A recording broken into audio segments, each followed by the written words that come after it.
अस्सलाम वालेकुम दोस्तों, एएच मोबाइल एंड रेफ्रिजरेशन में आपको खुशामदीद कहता हूँ।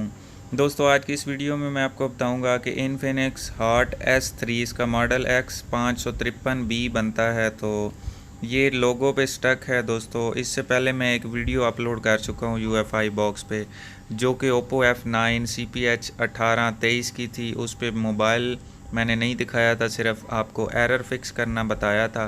तो ये दोस्तों एरर होता है, ये अब मैं मुकम्मल वीडियो बना रहा हूँ ताकि जिन दोस्तों को नहीं पता वो भी सीख लें। ये दोस्तों मैंने मोबाइल ऑन किया है, आप देख सकते हैं इन्फिनिक्स का लोगो है और इसके आगे ये नहीं जा रहा। तो इसको आज मैं आपको इंशाल्लाह ख़त्म करके दिखाऊंगा। अगर जिन दोस्तों ने वो वीडियो नहीं देखी उनको ये मालूम नहीं होगा। तो अब दोस्तों इसको मोबाइल को खोल के हम eMMC निकाल लेते हैं। तो ये दोस्तों मैंने eMMC इसकी अलहदा कर ली है। तो ये जल्दी मैंने थोड़ी सी वीडियो स्किप इसलिए की है कि आप दोस्तों का ज़्यादा टाइम वेस्ट ना हो।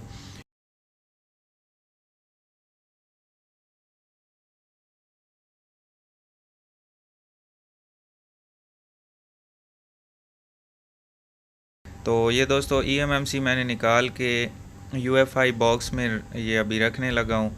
तो इसकी जो सॉकेट बनती है दोस्तों उसी में आपने लगा देनी है। अगर आपके पास इजी जे टैग है या ये UFI बॉक्स है या कोई भी जे टैग बॉक्स है तो उसके साथ आप इजीली ये काम कर सकते हैं। तो अभी दोस्तों हम आ चुके हैं कंप्यूटर पे। तो शुरू करने से पहले आप दोस्तों से गुजारिश है कि अगर आपने हमारा channel AH mobile and refrigeration अभी तक सब्सक्राइब नहीं किया तो जल्दी से इसको सब्सक्राइब करके साथ बेल आइकन को दबा लें। और अगर दोस्तों ये वीडियो आप फेसबुक से देख रहे हैं तो फेसबुक का पेज भी लाइक करके फॉलो कर लें ताकि हमारी यहाँ पे भी आपको सपोर्ट मिलती रहेगी। तो नीचे मैं आपको ये दिखा देता हूँ, ये UFI box consume 90% error fix किया था। अगर आपने ये वीडियो नहीं देखी तो सेम इसी वीडियो की तरह है, लेकिन सिर्फ उसमें मोबाइल नहीं था। अब दोस्तों ये UFI का eMMC टूल हमने ओपन कर लेना है।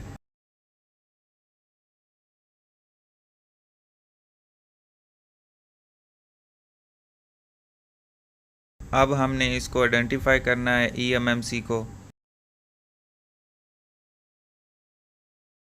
तो दोस्तों ये आप देख सकते हैं आइडेंटिफाई करने के बाद इसने नीचे हमें एक एरर दे दिया है, urgent consume 90% of the reserved block. यानी कि इसका मतलब ये है कि आपका जो eMMC है वो 90% इस्तेमाल हो चुका है। तो अब आप इसको नहीं चला सकते, ये ब्लॉक कर दिया गया है। तो इस एरर को इंशाल्लाह मैं आपको ख़त्म भी करके दिखाता हूँ। ये आप देख सकते हैं इसमें इसका पूरा सॉफ्टवेयर अवेलेबल है, ठीक है। और इसकी पार्टीशन कॉन्फ़िगरेशन भी ठीक है, इसमें भी कोई एरर नहीं आ रहा।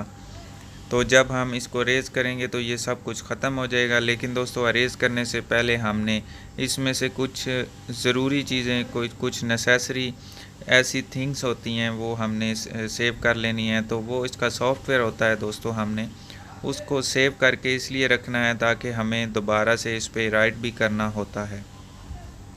उसके लिए यहाँ पे यूज़र डाटा में हमने एंड वाला एक्सीड यूज़र डाटा जो ऑप्शन है इस पर सिलेक्ट करना है और यहाँ पे रीड के बटन पे क्लिक कर देनी है। तो ये तकरीबन दोस्तों अगर आपका 2 से 3 GB हुआ तो 5 या 10 मिनट लगेंगे।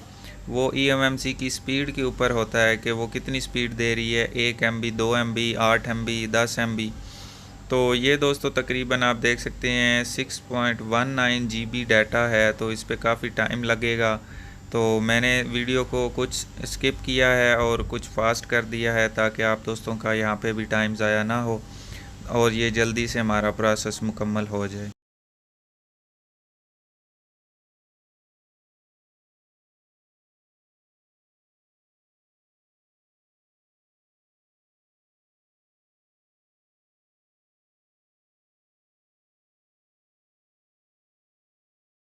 अभी दोस्तों आप देख सकते हैं सारा हमने डाटा रीड कर लिया है और इसको आइडेंटिफाई करते हैं और ये अभी तक उसी पोजीशन में है जैसे कि ये पहले थी। तो अब क्योंकि हमने इसका डाटा सेव कर लिया है तो इसको हम कर देंगे अरेज़, क्योंकि अब हमें कोई मसला नहीं है। ये अरेज़ हो जाए तो इसको हम दोबारा से फ्लैश कर लेंगे। तो हमने सबसे पहले eMMC फैक्ट्री अरेज़ करना है।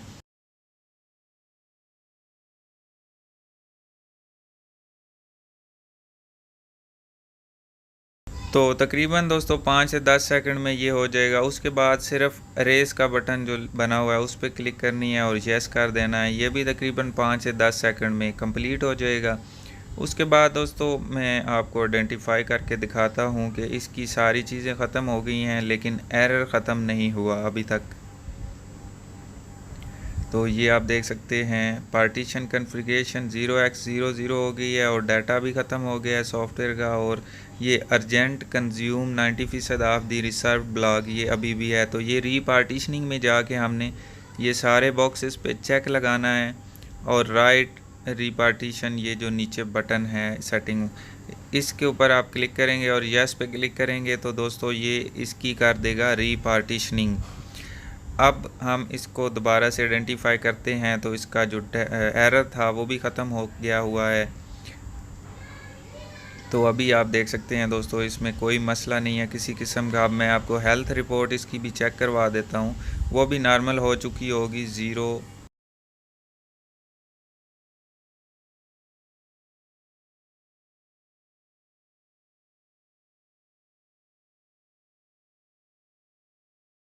तो अभी दोस्तों आप यहाँ पे इसकी हेल्थ रिपोर्ट चेक कर सकते हैं 0% हो गई है। तो इसके जो एरर थे वो हमने सारे कंप्लीट कर लिए हैं। अब मैं इसमें आपको बताता हूँ कि कैसे सॉफ्टवेयर इंस्टॉल करना है। तो सबसे पहले दोस्तों हमने जो सॉफ्टवेयर रीड किया था वो यहाँ पे ऊपर आया हुआ है। इसकी जो पार्टीशन कन्फिग्रेशन है अभी 0x00 है, वो भी ठीक हो जाएंगी। तो यहाँ पे ये सॉफ्टवेयर है, आप ड्रैग एंड ड्रॉप भी कर सकते हैं। ये सारे अनचेक इसलिए कर देता हूँ क्योंकि EXTCSD हमने सबसे पहले राइट करनी है ताकि इसकी पार्टीशन कन्फिग्रेशन ठीक हो जाए। तो अभी दोस्तों आप देख सकते हैं इसकी जो पार्टीशन कन्फिग्रेशन है वो 0x38 हो गई है, यानी क्वालकॉम के ऊपर ये बूट करेगा।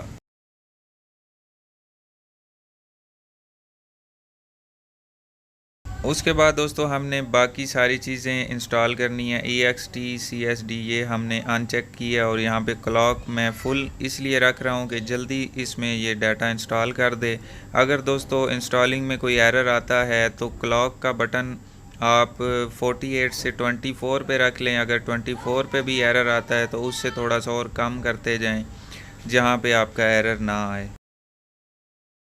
तो ये दोस्तों आप देख सकते हैं यहाँ पे एरर आ गया है। तो मैं क्लॉक का जो बटन है उसको 48 से 24 पे रख लेता हूँ और दोबारा से राइट पे क्लिक कर देता हूँ और थोड़ा सी वीडियो को फास्ट कर दूँगा ताकि आप दोस्तों का टाइम बच जाए। तो अभी दोस्तों आप देख सकते हैं यहाँ पे इसकी राइटिंग शुरू हो गई है, कोई एरर नहीं आया। तो थोड़ा सा वेट कर लेते हैं।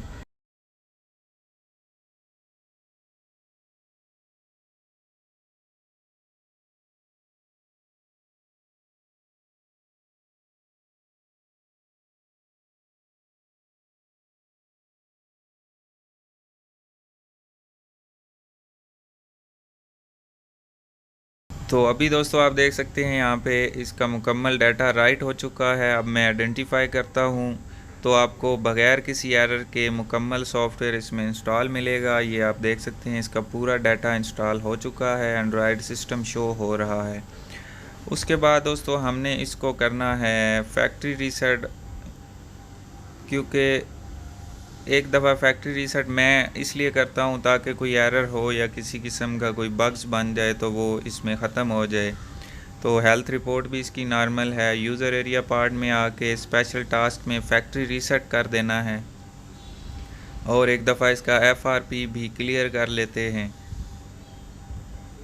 तो अभी दोस्तों आप देख सकते हैं ये सब कुछ नॉर्मल हो चुका है। आइडेंटिफाई करता हूँ तो आइडेंटिफाई करने के बाद दोस्तों सब कुछ ओके होने के बाद हम eMMC को निकाल लेते हैं UEFI के सॉकेट से।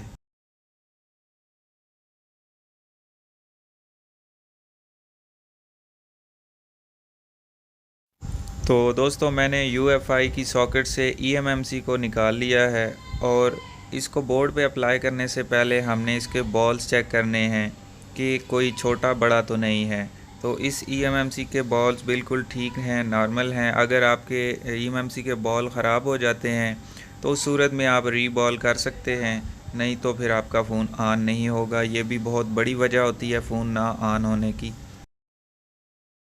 तो अब दोस्तों मैंने eMMC को बोर्ड पे अप्लाई कर दिया है और ये बिल्कुल अच्छे तरीके से लग चुका है और ये अभी रेडी है मोबाइल ऑन होने के लिए। तो इसको हम इसकी केसिंग में फ़िट कर लेते हैं जल्दी से और फिर मोबाइल को ऑन करके देख लेते हैं कि हमारा मोबाइल लोगो से आगे गया है। तो ये बोर्ड मैंने LCD में के साथ लगा दिया और ये इसकी मैंने सिर्फ चार्जिंग वाली स्ट्रिप नहीं लगाई, बाकी बैटरी और LCD की स्ट्रिप लगा दी है। अभी दोस्तों ये आप देख सकते हैं मोबाइल को हमने कर लिया है ऑन।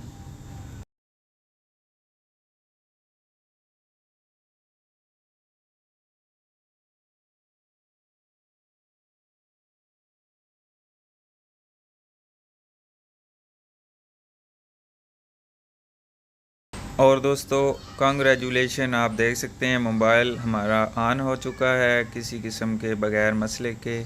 तो दोस्तों मैं उम्मीद करता हूँ आज की हमारी वीडियो आपको पसंद आई होगी। अगर पसंद आई हो तो लाइक ज़रूर कीजिए और शेयर कीजिए अपने दोस्तों में ताकि वो भी इससे फ़ायदा उठा सकें।